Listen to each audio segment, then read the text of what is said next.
as we speak right now, Ruto is trending in West Africa. Ruto is trending in South Africa. President Ruto is trending in North Africa. President Ruto is trending in Europe. President Ruto's speech is trending in United States of America. Why? My fellow Kenyans, tujifunie huyu rais wetu. Sikatai maisha yanaweza kuwa ngumu, lakini tujifunie urais wetu. This is the gold we have. President Ruto is our gold. Imagine, Ruto is very creative. Kuna hii video ilikuwa ina trend, anapatia ule rais wa France, anaitwa Macron. Anampatia majani, akampatia ile symbol ya migration ya wale wanyama from Tanzania tu nini. Yani hiyo majani kwanza mimi ndio imenitoa machozi kwa sababu umeangalia mpaka anamwambia it's from Kericho, when you are tired, when you don't want to feel sleepy, you just take one cup of tea, coffee, tea, okay, acha niweka black tea. Yani mpaka mimi nikasikia yenyewe, we have a president.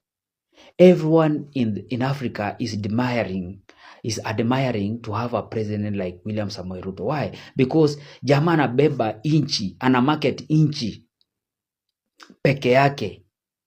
Hebu nikuulize, kuna siku Uhuru amai market inchi? Kuna siku Kibaki aliwahi market inchi? Imagine Ruto anatoka hapa anaenda ngambo na majani ya Kericho. Gold ya Kericho, majani, chai, anapelekea mzungu kama zawadi. Hii inamaanisha nini? Mzungu akionja ile majani atakuwa na market, anasema let us have this tea leaves from Kenya, and that is how people in Kenya are going to benefit. Hapana. Eri muniite ni nini, lakini mimi nakwambia Ruto is a game changer. Ruto is a game changer. Na ndawaambia mpaka mzeeke. Ruto is a game changer. That's why mimi nasimamia ukweli. Watu wa Northeastern, nyinyi lazima mpigie Ruto 99.9%. Remember ID vile mlikuwa mnasungushwa. Sasa ID mnapata, mnatembea, mnaingia popote, hakuna na wasumbua. Yani freedom.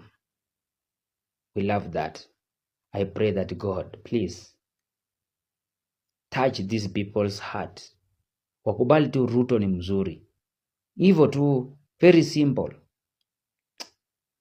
We have a president. Yani ana trend East Africa, ana trend North Africa, ana trend South Africa, ana trend Central Africa, ana trend West Africa, ana trend Europe. Ruto ana trend South America, North America with one single speech.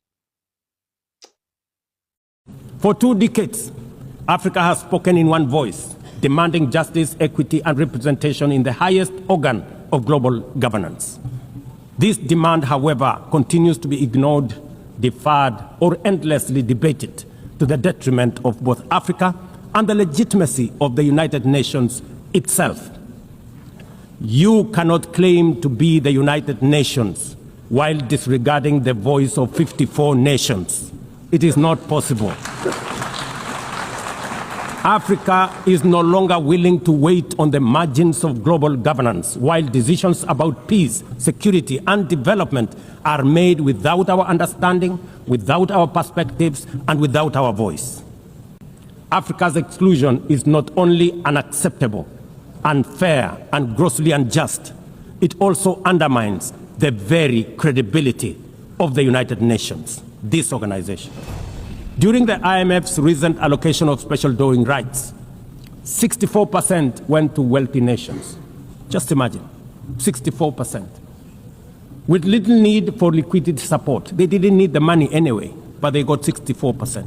While the poorer countries received just 2.4%. What a disconnect. The Africa Union is championing 3 transformative institutions. The Africa Central Bank, which will issue a single currency and free our trade from dependence on foreign money. The Africa Monetary Fund, positioned to stabilize our economies and give us true financial sovereignty. and the Africa Investment Bank, designed to mobilize resources for infrastructure, industrialization, and integration that Africa needs to rise. And to complete this vision, the Africa Credit Rating Agency, one that understands our realities, values our uniqueness, and tells our story with fairness and truth, has already been established.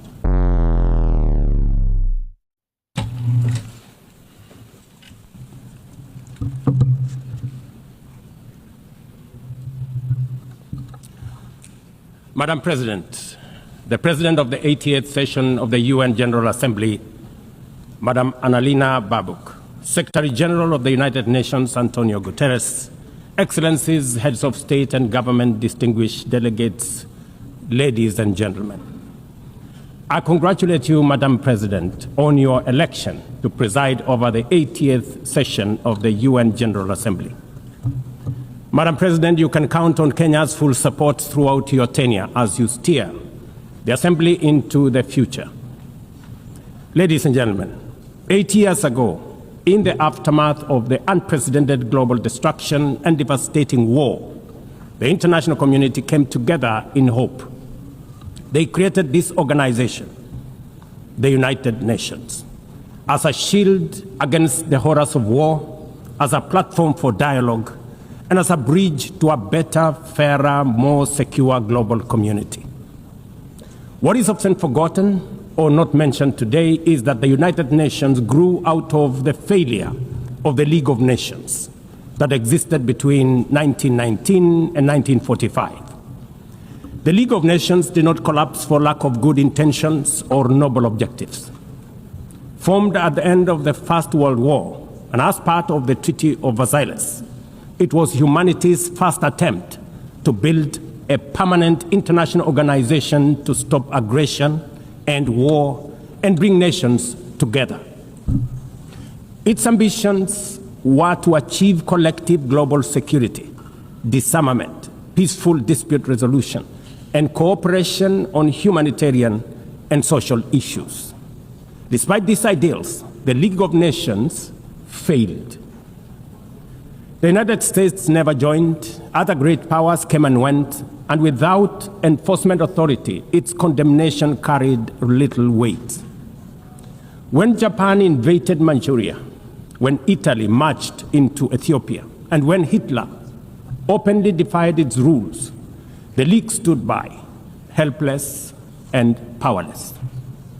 By the late 1930s, its credibility had collapsed, and with the outbreak of the World War II, it was rendered irrelevant.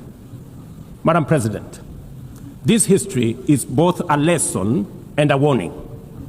Institutions rarely fail because they